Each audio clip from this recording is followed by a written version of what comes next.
África Elkarrekin Bai nació escasamente hace 1 año y medio, es un proyecto muy joven y nació con la ilusión de colaborar en el reto de la formación de la mujer en África. Nace como un proyecto para Guipúzcoa dentro de la ONG internacional Harambee. Una de las cosas que pasa en África es que a las chicas de 13 años las casan y ya se quedan ahí, en la chabola de siempre.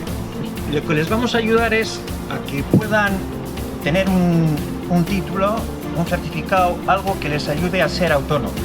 Vamos a dar un grandísimo empujón a las becas para que todas ellas puedan realizar sus sueños, que es estudiar cocina y poder trabajar y casi todas pues poner un negocio, ¿no? Que es también un poco a lo que les orientan para que formen tejido en la sociedad.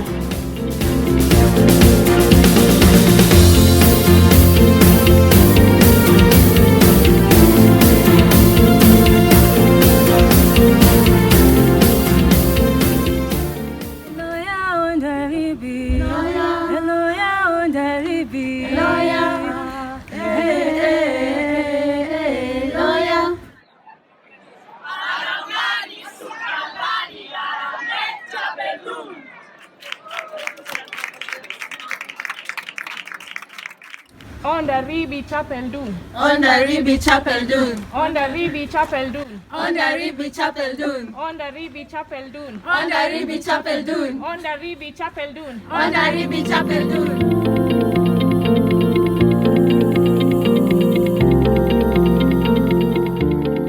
Chapel Doon, we are the champions. So we are not 13 alumni, 13 Sukajali. On the Ribi Chapel Doon, we are the champions. So we are not 13 alumni, 13 Sukajali.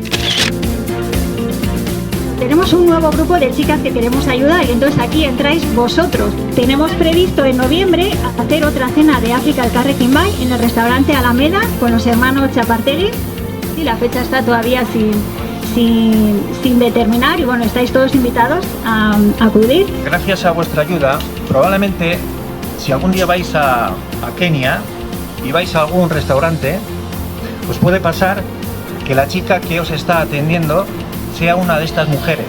Ella no lo sabrá y vosotros tampoco, pero la realidad es que podéis ayudar a estas mujeres para que saquen adelante la familia y todo. Gracias.